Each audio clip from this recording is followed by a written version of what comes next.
Jā, bet pārējot uz to, bet tas, cik labi futbolisti individuāli ir Audei, tā ir 5. komanda virslīgā.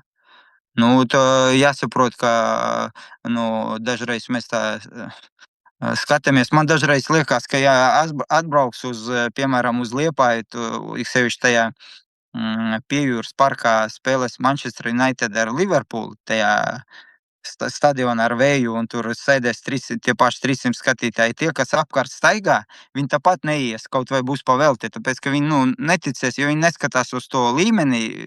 Viņi zina, ka to tikai pa televizoru var rādīt, tos top komandas un ar to top TV Bildi. to bildi, jā. Bet man liekas, ka kopumā nav tādas saprašanas, cik labi futbolisti šobrīd spēlē virslīgā. Ja?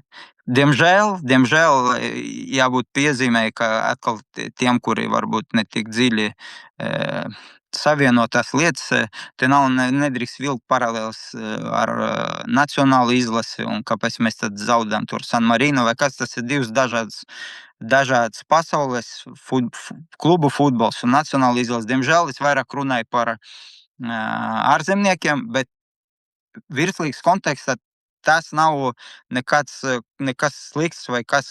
Tā ir šodien futbola tendence, un tām nav nekādas sakars, ka tas ir kaut kas slikts. Jā, bet tur, ko es iešu skatīties, tur tie atbraukušies ārzemnieki. Bet tas pats notiek arī Anglijā, vai Itālijā, vai Spānijā, tur, kur visiem patīk paskatīties. Jā. Tā kā šeit es runāju vienkārši par futbolu, par virslīgu. Jā. Un virslīgas kontekstā, ja 5. komanda ir tik labi individuāli futbolisti, tas nozīmē, ka šīs turnīrs ir ļoti vērā ņemams. Jā. Un kas attiecas uz tām, es aizdomājos, ka mums vispār redzot un dzirdot, es arī dažreiz paklausos podkastus arī par hokeju un par basketbolu, par Latvijas, un ļoti bieži pieminēt tāds ekonomiska situācija. Kāda ir tāds čempionāts, ļoti bieži runā. Tad tieši jānovērtē, ka tieši virslīga dzīvo savā pasaulē, jo pret visiem likumiem, pret visiem, kāda ir ekonomika vai kas, bet tās, kāda futbolisti un spēlē, un cik spēcīga uz doto brīdi virslīga, un kā arī pastiprinās, un cik spēcīgāk paliek arī nākotnes līga un vispār tā konkurence tajā futbolā, cik cilvēki vēl vairāk un vairāk grib tajā visā iesaistīties. Tas ir kaut kas prātam neaptverams īstenībā.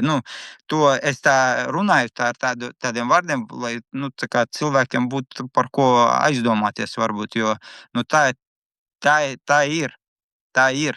Ja mēs skatāmies kaut kādā globālā futbola kontekstā, tendence saglabājas, visi ļoti mīl futbolu, visi nodarbojas, bet ja mēs runājam tieši Latvijas kā valsts kontekstā, tas ir kaut kas tāds neiedomājams.